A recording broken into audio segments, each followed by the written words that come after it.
Toutes et à tous, merci de nous recevoir. Vous êtes bien sur Radio Espoir, la FM.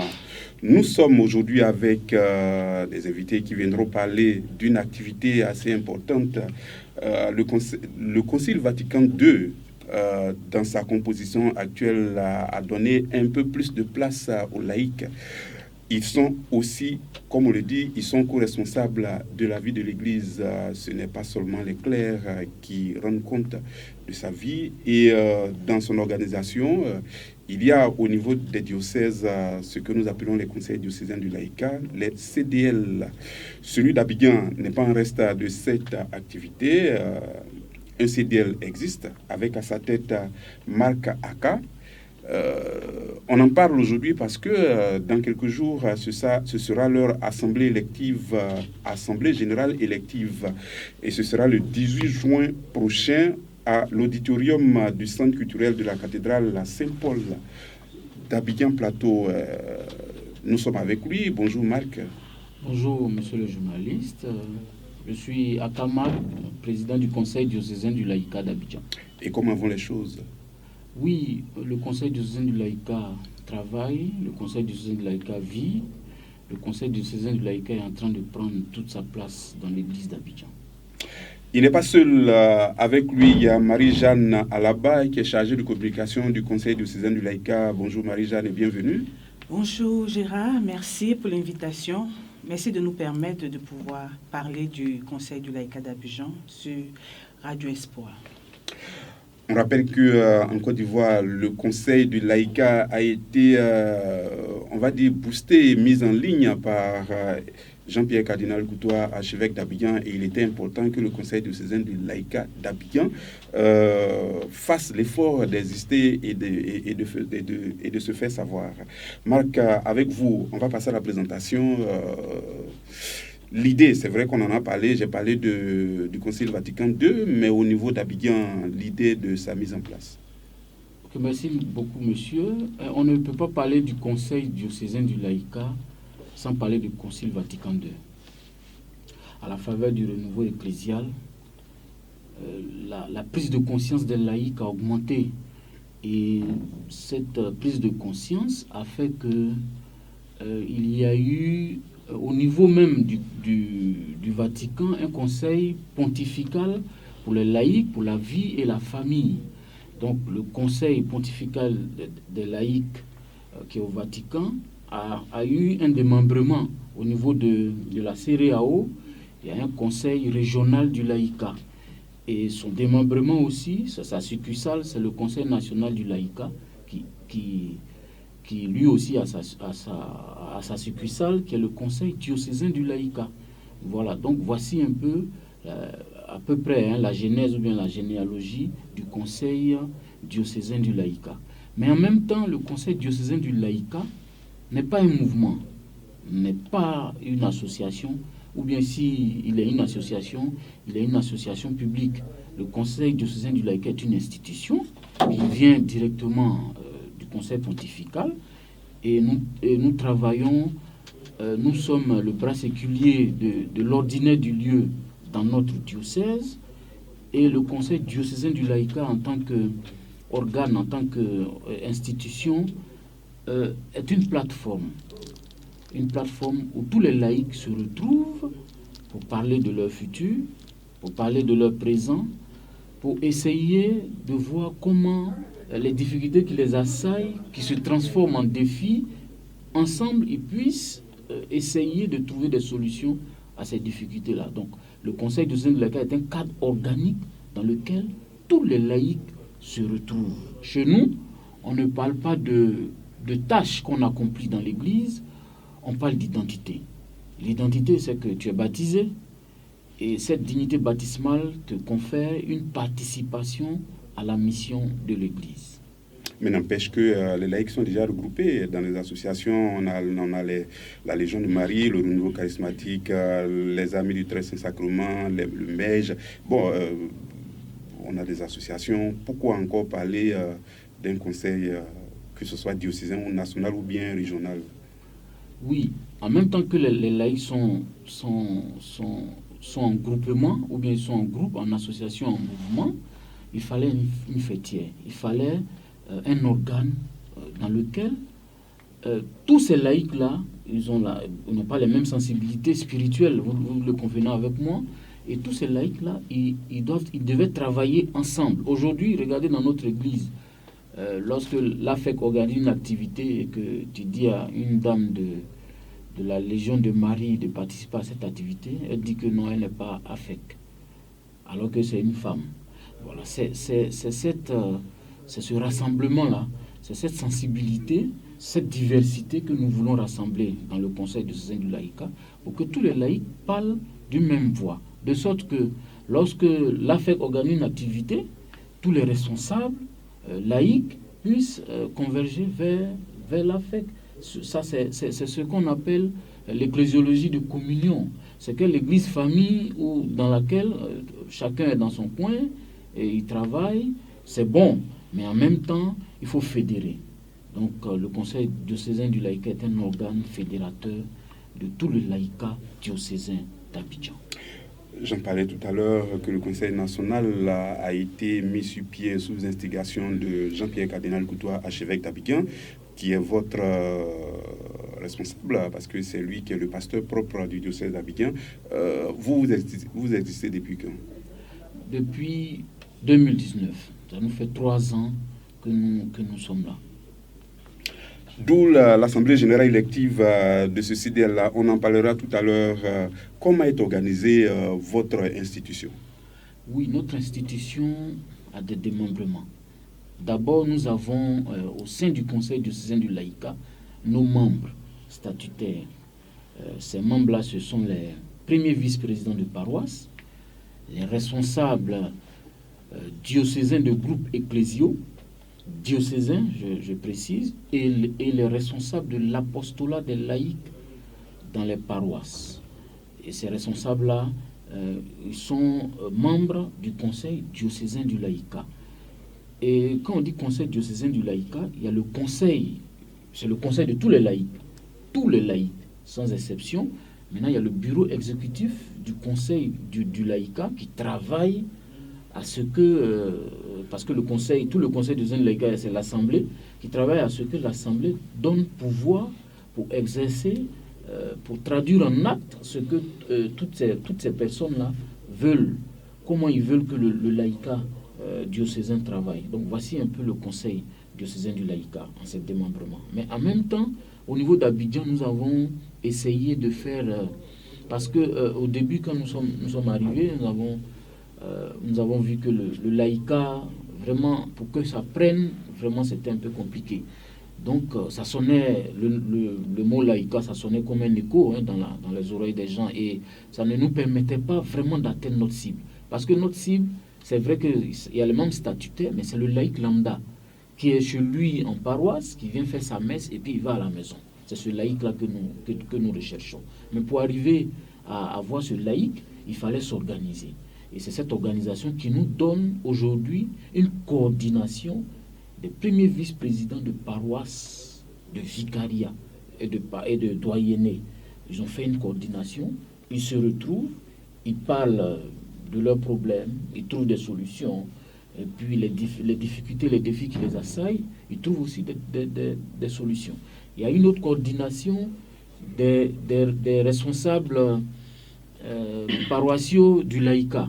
Et cette coordination-là aussi, nous sommes en train de la mettre en place. Il y a la coordination aussi des groupes ecclésiaux. Et aussi, cette coordination aussi, nous sommes en train de la mettre en place.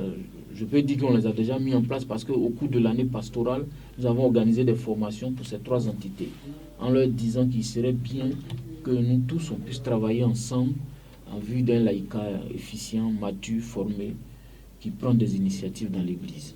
Pourquoi l'idée de mettre en place 3 coordinations? Est-ce que ça n'alourdit pas la machine?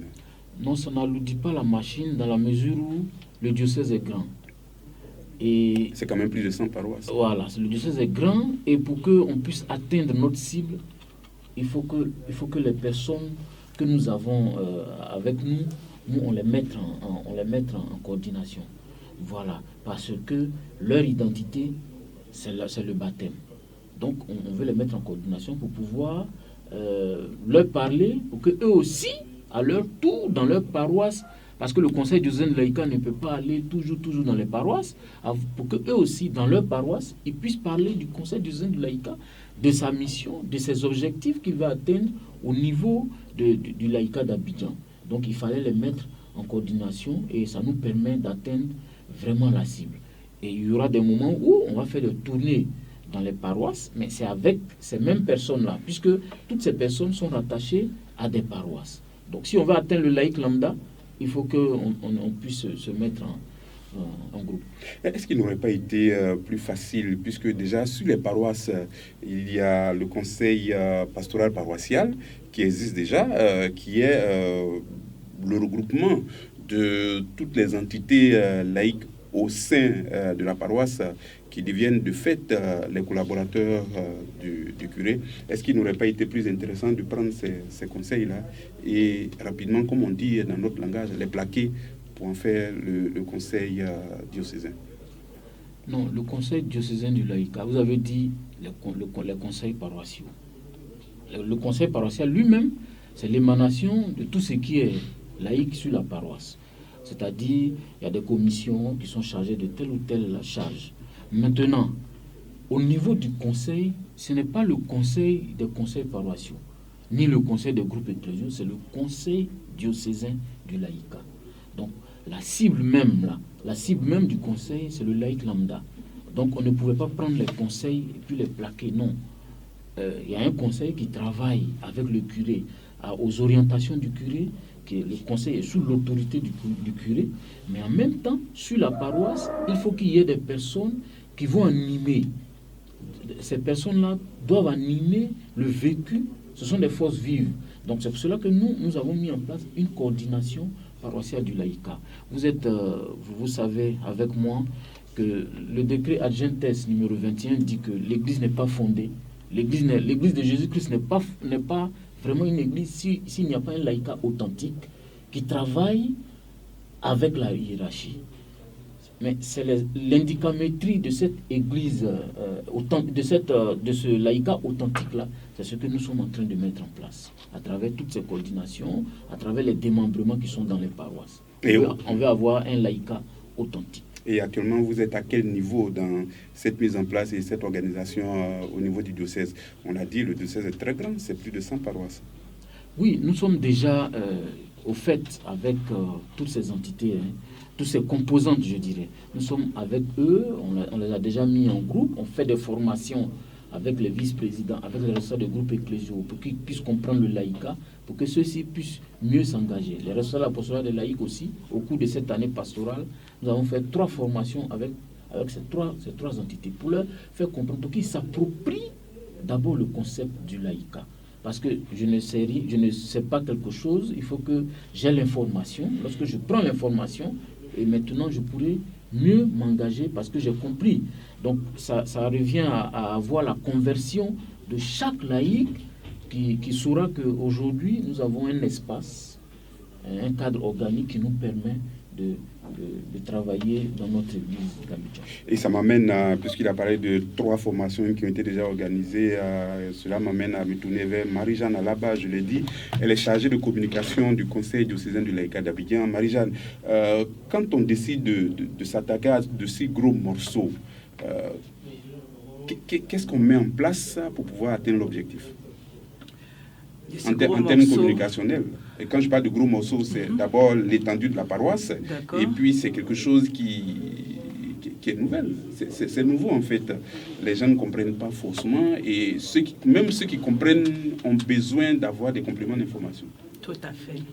Il faut noter que le laïcat en lui-même n'est pas une nouveauté. Ce n'est pas un nouveau concept ecclésial. Parce que depuis que l'Église est Église, le laïcat existe. Seulement qu'il fallait pouvoir expliquer d'où la sensibilisation. Il faut dire que pour cette mandature, depuis 2019 jusqu'à aujourd'hui, on a fait plus de sensibilisation.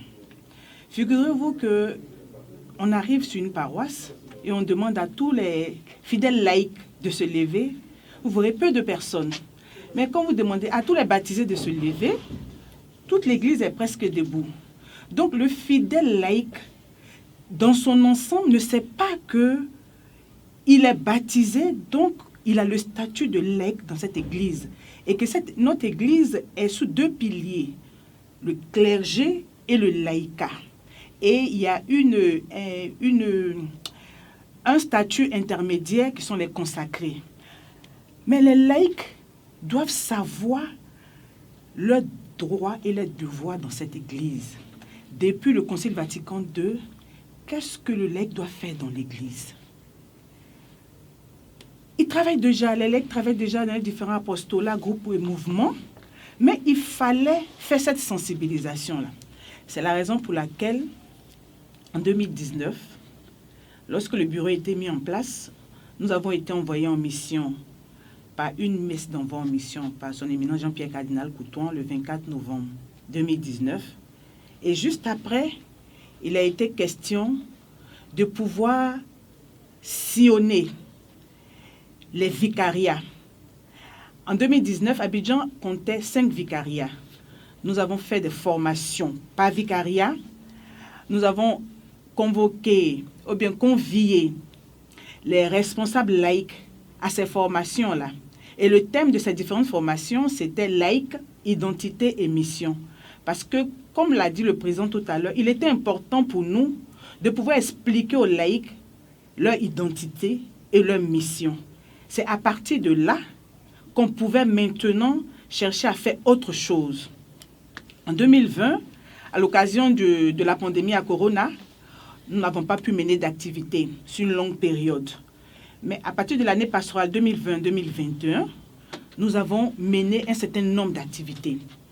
Des vicariats, nous sommes passés aux doyennés. Et dans cette année pastorale-là, il y avait 17 doyennés dans le diocèse d'Abidjan.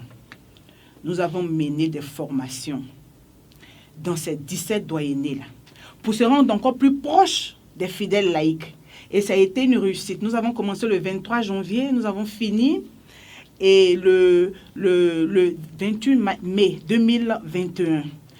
Nous avons visité tous les vicariats, les responsables sont venus et c'est à partir de là que l'écho du laïcat a commencé à être un peu plus moindre dans l'esprit des responsables. Parce qu'on finissait chaque formation, il y avait de la joie. Parce que la plupart nous disaient quoi? C'est vrai que nous travaillons dans nos groupes, mouvements, associations, au niveau paroissial, au niveau diocésain, mais il y a un certain nombre de choses que nous ne connaissons pas de l'Église. Hormis la formation catéchétique que nous avons reçue, juste après, plus rien. À moins que de manière personnelle, tu décides comme ça d'aller te former sur la chose de l'Église, bon nombre de responsables ne sont pas formés. Donc, ils ne connaissent pas grande chose. Donc, ils étaient heureux de savoir qu'il y a un organe qui est là pour les laïcs, qui pourra leur donner des formations, en tout cas pendant l'année. Et c'était très bienvenu. À côté des formations dans les doyennés, nous avons fait l'installation des coordinations paroissiales du laïcat qui ne sont autres que des commissions de l'apostolat des laïcs. Parce que vous savez que sur nos paroisses, dans le conseil pastoral paroissial, il y a une commission des responsables apostolats des laïcs. Et cette commission a pour mission de pouvoir dynamiser le militantisme des groupes, mouvements, associations de la paroisse, de sorte à ce que la paroisse puisse vivre. Parce que lorsqu'on dit qu'une paroisse vit, c'est parce que les laïcs, dans leurs différentes composantes, travaillent. Et surtout, il fallait aussi inciter les laïcs consommateurs entre griffes, ceux qui viennent seulement aux messes, à pouvoir s'intéresser à la vie des groupes, mouvements, associations. Parce que lorsque tu es baptisé, tu as obligation de t'engager au travers d'un groupe, d'un mouvement, d'une association, selon ta sensibilité. Et c'est ce qui a été fait. En 2021, nous avons installé près de 10 coordinations. Mais il faut noter sur ce point que nous ne venons pas pour créer quelque chose de nouveau. La coordination paroissiale du laïcat, ce n'est pas nouveau. On se base sur l'existant. Quand nous sommes arrivés en 2019, le constat c'était que sur les près de 100 paroisses que comptait le diocèse d'Abidjan, il y avait seulement 40 paroisses qui avaient une commission apostolat des laïcs. Donc il fallait discuter avec les différents curés pour leur demander de pouvoir mettre en place cette commission-là qui deviendra la coordination. Et ce coordonnateur a son rôle. Ce n'est pas de venir se substituer au travail des différents responsables de groupes, mouvements, associations. Lui, il a une fonction de coordination. Vous savez qu'à la rentrée pastorale, on fait la messe de rentrée pastorale, on présente les groupes. Et à la fin de l'année, le responsable paroissial du laïcat doit être en même de pouvoir faire un bilan pour dire au conseil pastoral. En début d'année, sur notre paroisse, on avait par exemple 40 groupes. Mais au cours de l'année pastorale, de manière effective, il y a seulement peut-être que 15 groupes qui ont vraiment travaillé. Et nous pensons que, vu ce constat, on soumet au curé qu'est-ce qu'on doit faire. Il veille à la vitalité et du militantisme des groupes sur la paroisse. Et aussi à la communion entre les groupes. Tout à l'heure, le président Aka disait que sur une paroisse, lorsque un groupe fait une activité, ça n'intéresse que le groupe. Ce coordonnateur, sa mission, c'est de pouvoir inciter les autres responsables de groupe de venir à une activité que tel groupe organise, de sorte à ce qu'on puisse trouver cette église communion, cette église famille que prône Vatican II. Maka, je vais me tourner vers vous quand j'écoutais Marie-Jeanne parler, et vous-même vous en parlez encore tout à l'heure, la formation que vous organisez, c'est vrai que ceux qui sont conviés à ces formations sont contents au sortir de ces moments-là, mais est-ce que vous sentez qu'il y a une répercussion au niveau de leurs différents collaborateurs, de sorte à ce que cette vitalité-là se fasse sentir à tous les niveaux? Oui, il faut dire qu'au cours de cette année pastorale principalement, moi-même en tant que président du conseil, j'ai été, je peux dire bluffé, c'est-à-dire que j'ai été très étonné de voir que des vice-présidents qui, en 2020, dans l'année pastorale 2020, au cours de l'année pastorale 2020, ces vice-présidents-là, ils ne s'occupaient même pas du conseil. Le conseil de Zin Laïka, ce n'est pas le problème. Mais qu'est-ce que nous avons fait? Nous avons usé de stratégie. Nous les avons conviés à une formation. Et avec le je ne sais pas si c'est le premier vice-président du Conseil national du laïcat, le deuxième vice-président du Conseil national du laïcat, monsieur Tanou Michel, qui est venu donner une formation à tous ces vice-présidents. Et qu'est-ce qu'on leur a dit? On leur a dit, bon écoutez, on vous a donné une formation, il faut que vous-même, en tant que vice-président, non seulement vous vous appropriez cette formation, mais vous devez la donner dans vos différents vicariats. Vous comprenez?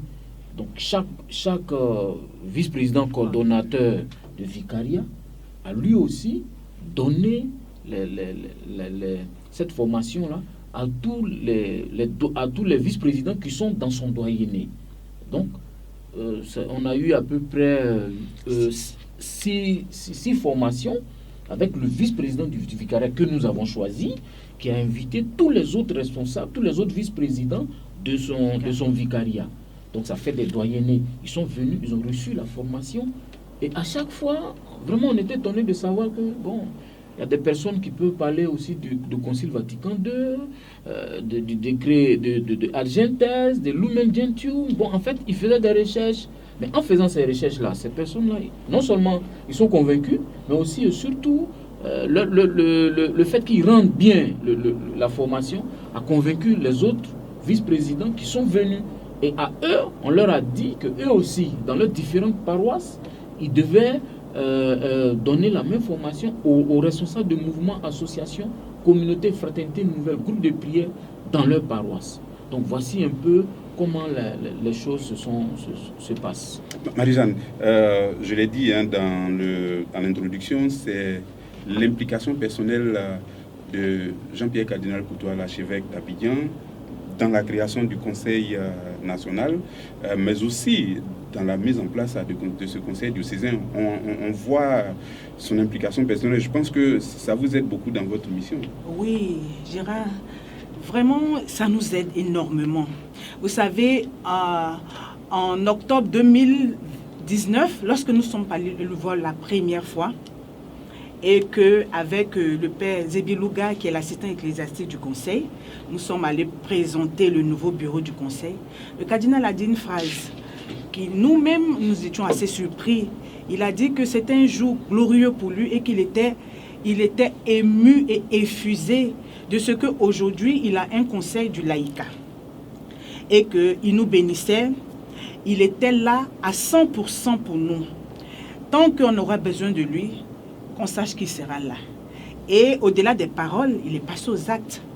Parce qu'en 2020, notamment le 18 décembre 2020, le conseil a organisé une rencontre sans thématique avec le cardinal. C'était inédit parce que c'était la première fois.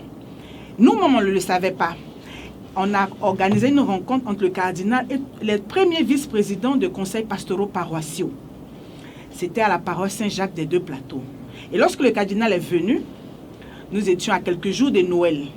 Et il a dit que c'était le plus beau cadeau de Noël qu'on pouvait lui faire. Que des mémoires de cardinal, c'était la première fois qu'il rencontrait les premiers vice-présidents. Ces personnes-là qui sont les collaborateurs directs des curés sur les paroisses et qui constituent une force vive dans le diocèse. Et qu'il encourageait le conseil du laïcat. Et que c'était au conseil du laïcat d'organiser les laïcs. Parce que les laïcs étaient un peu disséminés partout dans les paroisses, il fallait les organiser et qui bénissaient les actions du conseil. L'année qui a suivi, en 2021, au cours de la semaine du laïcat, on a organisé encore une formation avec le thème « Collaboration entre les forces vives de la paroisse, la vision du cardinal ». Et c'est le cardinal lui-même qui a donné cette formation. Était convié à cette formation tous les responsables diocésains de groupes, mouvements, associations, communautés nouvelles, tous les responsables apostolats des laïcs et tous les vice-présidents. Ça a été aussi une belle réussite. Donc, et à chaque fois que nous avons besoin de le rencontrer et tout, le cardinal nous reçoit tout le temps. Il est là, il nous soutient, il nous dit que la mission n'est pas facile. Bien que le laïcat soit dans l'église depuis toujours, mais elle est peu connue. Et lui-même, il a une célèbre expression qu'il aime dire du laïcat. Il dit que le laïcat, c'est le célèbre inconnu. Donc, pour vous dire que le cardinal Jean-Pierre Coutouan est à fond avec nous et nous sommes très heureux de ce qu'il nous soutient. Et ça fait plaisir de savoir que le pasteur propre du diocèse est au cœur des activités. Ça booste déjà vos activités, tout ce que vous prévoyez. Au moins, vous avez du ciment et quand il y a des difficultés, forcément, vous savez vers qui vous rendre, vers qui aller poser le problème. Nous allons arriver à la troisième partie, l'AG. Vous avez dit que vous êtes là depuis 2019 et donc vous êtes en fin de mandat. Oui. On peut faire un petit bilan rapide de ce que vous avez pu faire durant ces 3 années. Oui, un petit bilan rapide, comme vous avez dit, synthétique, comme vous avez dit. Oui, le bilan, bon, peut-être que c'est l'Assemblée générale qui va juger, mais bon, je parle du bilan que moi-même je ressens. Le bilan, il est positif. Il faut dire que dans le diocèse d'Abidjan, c'est vrai, il y avait des laïcs. Il y a déjà eu un conseil du laïcat, mais bon, ça n'a pas trop prospéré parce que, bon, on ne connaît pas les raisons. Mais il faut dire que cette année, il y a eu 2 activités majeures qui donnent un poids à ce bilan-là.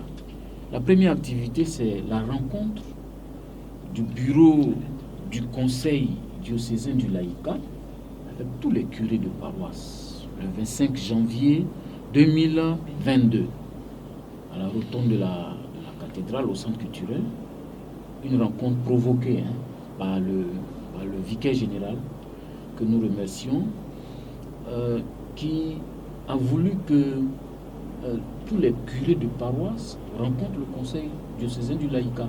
Mais il faut dire qu'avant cela, avant cette rencontre, nous-mêmes, au niveau du conseil, on avait déjà rencontré certains curés doyens. Et cette diocésain du laïcat était une association publique. Et l'association des cadres catholiques est une association privée. Parce que voulu par un laïc, public, parce que voulu par l'autorité de l'Église. Donc, et lui-même, il a dit non, que nous sommes trop modestes et que le conseil diocésain de laïcat est une institution. Donc, c'était la première rencontre avec les curés de paroisse. On a parlé, on leur a expliqué, on leur a distribué des prospectus. Et la deuxième rencontre encore, la semaine qui a suivi, en février, nous avons rencontré les vicaires de paroisse, les vicaires de paroisse, les vicaires économes. Ils sont venus, on a fait le même speech et on a vu que la rencontre s'est bien passée et tout le monde connaissait maintenant le conseil diocésain du laïcat. C'est du jamais vu depuis que nous sommes là. Depuis 3 ans, on fait les choses inédites. Donc c'est du jamais vu qu'un groupe ou bien un mouvement ou bien une association, une rencontre est provoquée par l'autorité. C'est bien de mettre en place des structures. Rapidement, une parenthèse, c'est bien de mettre en place des structures, mais le plus important, c'est que ces structures vivent. Quels moyens financiers disposez-vous pour pouvoir avancer? Je sais de mémoire qu'il y a un conseil diocésain, par exemple, qui, au cours d'une année, il y a ce qu'on appelle la semaine du laïcat. Il y a une quête qui est faite pour leur permettre de fonctionner normalement. Est-ce qu'Abidjan dispose de cette même possibilité? Non, Abidjan n'a pas la possibilité de faire les quêtes. Bon, il faut dire aussi que nous n'avons pas encore demandé aussi à notre ordinaire du lieu. Nous ne lui avons jamais demandé. Bon, je pense que grâce à Dieu, peut-être si on lui demande, il peut nous l'accorder. Mais en temps, nous sommes là, ça fait 3 ans et nous n'avions pas encore fait de cotisation, de contribution financière, quand bien même dans nos statuts et règlements, il est dit que chaque paroisse doit payer 30 000 et chaque groupe ecclésial doit payer 10 000 par an. Voilà. Et ces 10 000 et ces 30 000 n'ont pas été encaissés les 2 premières années de la mandature. Et c'est cette année pastorale que nous avons décidé de faire, d'inciter tous les vice-présidents, les paroisses, les groupes ecclésiaux diocésains, pour que ceux-ci puissent s'acquitter de leur contribution financière pour l'organisation, pour le fonctionnement du conseil diocésain de laïcat. Et là, je vous dis que depuis les 2 premières années de la mandature, nous avons eu un déficit d'à peu près de 4 millions. Parce que tout ce que nous avons fait comme formation, nous les avons fait avec des prêtres. Voilà. Parce que nous-mêmes, on était arrivés, il fallait déjà avoir des prêtres pour donner les formations. C'était payant. Il fallait, on ne les payait pas, mais bon, on leur donnait un peu quelque chose pour les transports. Donc voici un peu. Mais bon, les gens ne sont un peu lents à payer leurs cotisations, mais nous pensons qu'avec la grâce de Dieu, tout pourra se faire comme nous voulons. Marie-Jeanne, vous en tant que chargée de communication, qui est électeur ou alors qui peut participer à cette assemblée générale? Beaucoup de cette assemblée générale qui est élective sont électeurs des paroisses en raison de 2 délégués, à savoir le premier vice-président et le responsable de l'apostolat des laïcs. Quand on dit paroisse, on passe aussi aux quasi-paroisses. Oui, okay. Paroisse et quasi-paroisse. Dans les quasi-paroisses, il y a des conseils pastoraux paroissiaux. Et puis à côté, le 3e membre statutaire, les responsables diocésains de groupes, mouvements, associations. Tous les groupes, mouvements, associations qui ont un bureau diocésain. Et ils sont connus, ils sont listés, on les connaît déjà. Donc c'est ces différents membres statutaires-là qui doivent participer aux élections, à condition qu'ils soient à jour de leur cotisation pour cette année au moins. C'est important. Ça va être une façon de faire entrer un peu d'argent. Tout à fait. Oui, c'est une façon de faire entrer un peu d'argent. Mais en même temps, je veux que... Bon, c'est vrai, c'est faire entrer de l'argent, mais je pense que c'est participer à l'historicité du conseil diocésain du laïcat. C'est vrai, c'est de l'argent, mais en même temps, mon souhait, c'est que toutes les paroisses participent à cette élection. Comme ça, l'histoire retiendra que cette paroisse a participé à cette élection et j'ai contribué à mettre en place un conseil du laïcat fort pour une église forte. Nous sommes à quelques jours, Marie-Jeanne. Est-ce qu'aujourd'hui on peut dire que tout est pratiquement fin prêt pour cette assemblée générale élective? Oui, normalement, et il y a le bureau ad hoc pour le comité ad hoc pour les élections qui a été mis en place, qui reçoit les candidatures. Et puis, au jour du 18, normalement, les choses doivent se dérouler. elle a été sobre pour la simple et bonne raison que dans l'ordre du jour, le bureau sortant fera son bilan. Et après, on va passer aux élections. Élection du président, élection des commissaires aux comptes et élection des secrétaires spécifiques. Et là, je voulais un peu insister. Dans le conseil, il y a le bureau exécutif, il y a le commissariat aux comptes et il y a les secrétaires spécifiques, les secrétariats spécifiques. Et ces secrétariats spécifiques sont dirigés par les responsables de groupes, mouvements, associations qui ont un bureau diocésain. Pourquoi? Parce que dans les statuts, quand tu es responsable de groupe, mouvement, association diocésain, tu ne peux pas te présenter au poste de président du conseil. Donc, aux différents responsables, là, il est prévu ces secrétariats-là. Et pour être candidat à la présidence du conseil du laïcat, il faut avoir mandat de ton curé de paroisse. Voilà. Et les choses vont en bon train. Nous pensons que au 18, tout sera fin prêt et par la grâce de Dieu, les instances du conseil seront renouvelées. On voit que c'est un démembrement vraiment du Conseil national du laïcat qui a pratiquement à peu près les mêmes fonctionnements. Marc, est-ce que vous êtes candidat? C'est vrai que dans l'église, il paraît qu'on ne fait pas campagne. Est-ce que vous êtes candidat? Bon, je peux avoir un droit de réserve. Ok, d'accord, c'est votre droit. C'est votre droit. On est en train de partir vers la fin de cette émission. Vraiment, merci beaucoup d'abord de votre présence et puis de vous être prêté à nos questions. Marie-Jeanne, on l'a dit, c'est le 18 juin 2022 à l'auditorium du Centre culturel de la cathédrale Saint-Paul. C'est à partir de 8h, je suppose. À partir de 8h. 8h. Quel message on pourra adresser aujourd'hui à toutes ces personnes, en tout cas à tous ces diocésains d'Abidjan qui nous écoutent, et puis de partout ailleurs, parce que il y a des conseils diocésains qui ne sont pas encore formellement mis en place. Ce sera aussi une occasion, par exemple, de venir voir. Oui. Et le message, c'est que nous demandons à tous les membres statutaires, et je reviens dessus, les premiers vice-présidents du conseil pastoraux paroissiaux, les responsables paroissiaux de l'apostolat des laïcs, les responsables diocésains de groupes, mouvements, associations et communautés nouvelles. C'est eux les membres statutaires de ce conseil. C'est à eux d'être là ce samedi-là pour pouvoir voter pour la mise en place d'un nouveau conseil. Vous savez, quand nous sommes venus il y a 3 ans, le conseil était méconnu. Au jour d'aujourd'hui, nous avons travaillé à ce que cet écho-là puisse de moins en moins être écho et que le laïc puisse savoir qu'il y a un organe qui est là, qui travaille pour les laïcs. C'est le conseil de tous les laïcs. Chacun doit pouvoir s'approprier ce conseil-là. Parce que si nous ne pouvons pas nous réunir, réfléchir et faire des propositions à la hiérarchie, le jour, lors de la messe d'ouverture du synode sur la synodalité, son éminence Jean-Pierre Cardinal Couton a dit qu'il ne voudrait plus de chrétiens consommateurs dans son diocèse. Et nous, Conseil diocésain du laïcat, notre mission, c'est de travailler à ça, à ce que de plus en plus, les 10% de personnes qui composent, parce que dans une paroisse, sur 100, c'est seulement 10 qui sont dans les groupes, mouvements, associations. Il faut que ce chiffre, puisse augmenter. C'est ça, qu'il y ait de moins en moins de chrétiens consommateurs, mais qu'il y ait de plus en plus de chrétiens engagés. Engagés parce qu'ils avaient été formés, sachant que quand ils sont baptisés, ils doivent participer à la vie de l'Église. S'approprier le laïcat. Marc, avec vous, je termine. Quel message? Oui, je pense que tout a été dit. Je vous remercie déjà.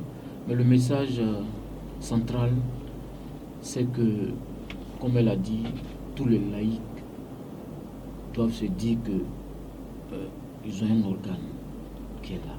Je veux préciser, parce que c'est ce qui me revient souvent, le conseil diocésain du laïcat n'est pas un syndicat de laïcs qui partirait à la chasse d'un pouvoir que détiendraient les prêtres. Que détiendraient certaines personnes, bien des prêtres. Non. C'est pas C'est pas... imaginez un peu, regardez le tableau que nous vous avons donné. Si les laïcs s'engagent, mais c'est qui ça arrange? Ça arrange toute l'Église. Nous voulons passer d'une Église remise entre les mains des prêtres et puis remise sur les épaules des prêtres à une Église prise en main par tout le peuple de Dieu.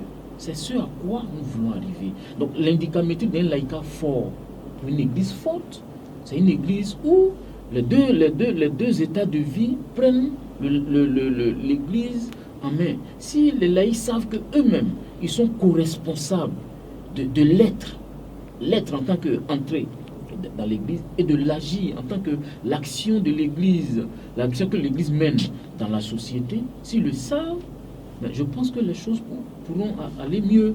Et notre Église maintenant, les gens seront convertis, je parle de tout le monde, seront convertis et ils vont travailler à une Église plus efficiente, à la visibilité de l'Église. Voilà, moi je me rappelle à notre rencontre avec le cardinal, il nous disait, mais écoutez, moi je suis dans mon bureau ici, au plateau, mais je ne sais pas ce qui se passe au palais de justice.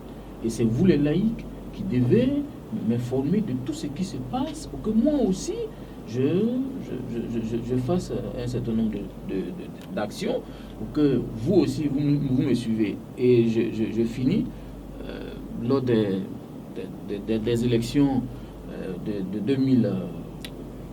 2020, oui. Le cardinal a fait une déclaration. Et lorsque nous sommes allés chez lui, il nous a demandé, mais quand j'ai fait la déclaration, qu'est-ce que vous avez fait, vous en tant que conseiller? Voilà. Bon, nous on était là, tout honteux. Mais en même temps, c'est ce à quoi sert le conseil. Nous sommes les amplificateurs de tout ce qu'il y a comme activité dans nos diocèses. Donc, ce que je peux dire, c'est que j'invite tous les laïcs, même ceux qui ne sont pas membres statutaires, qui ne sont pas dans un mouvement, qui ne sont pas dans une association, à venir à la cathédrale, à la rotonde à 8h. C'est de 8h à 11h. Il y aura les élections et tout le monde sera heureux de savoir que j'ai participé à l'historicité du Conseil diocésain du laïcat d'Abidjan, mon conseil. Est-ce que Marie-Jeanne, je termine rapidement vous une réponse rapide, est-ce qu'il y aura une actualisation des textes au cours de cette Assemblée générale? Non, cette Assemblée, elle est élective. Seulement élective? Elle est seulement élective. D'accord. Et si je peux ajouter autre chose, oui, c'est de demander encore une fois à nos prêtres, notamment les curés de paroisse. Depuis que nous sommes là, nous n'avons jamais été sur une paroisse et puis nous n'avons pas été reçus par un prêtre. Et cette collaboration-là, on tenait à la saluer ici pour dire encore davantage que nous sommes là pour aider aussi nos prêtres à pouvoir avoir un laïcat vraiment assez solide sur les paroisses. Je donne un exemple rapidement. Le dimanche de la Pentecôte, le 5 juin dernier, il y a eu l'installation de la coordination paroissiale de la paroisse Saint-Joseph de Memni. Et le révérend père curé Léonce Aucoin a mis tout en œuvre, je vous dis bien, tout en œuvre. Depuis le premier jour, nous sommes allés le voir. Pour lui dire que mon père, on viendra installer, on veut que vous installiez votre coordination. Il dit, mais je ne peux qu'être heureux, parce que ce que vous faites là, c'est pour nous les curés. Souvent, tu es obligé de tout faire. Mais s'il y a une coordination qui est là pour aider le conseil, ça ne peut que me réjouir. Donnez-moi les documents. Et moi-même, souvent, j'oubliais, c'est lui qui m'appelle. Madame Alaba, est-ce que... Et dimanche, il a fait une très belle messe. Je tenais ici encore à lui dire merci. Merci de tout ce soutien qu'il porte au Conseil diocésain du laïcat. Merci à tous les prêtres qui nous soutiennent et à ceux qui ne comprennent pas encore la notion du laïcat, parce qu'ils sont assez nombreux aussi. On leur dit que nous sommes disposés, nous sommes là. On aime notre Église et on veut travailler à avoir un laïcat fort pour que l'Église soit de plus en plus forte dans la société. Merci beaucoup et je termine avec votre chute. Nous aimons tous notre Église. Chacun à ce niveau, chacun doit œuvrer en tout cas pour faire avancer cette Église-là et participer à son rayonnement. J'ai été très heureux de recevoir Marc Aka, président sortant du Conseil diocésain du laïcat. catholique du diocèse d'Abidjan, qui est accompagné de Marie-Jeanne Alaba, son chargé de communication.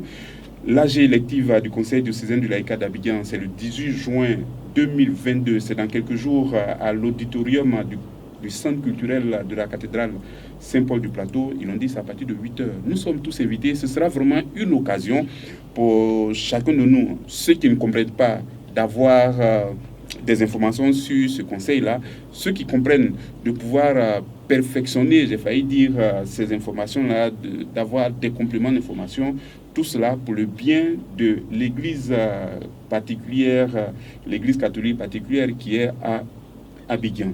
Merci beaucoup de nous avoir suivis. Je suis Jean-Gérard Melin. J'ai pris beaucoup de plaisir à recevoir ces invités, à partager ces informations avec eux. Prenez soin de vous et des autres et puis que Dieu vous garde. Merci. Merci.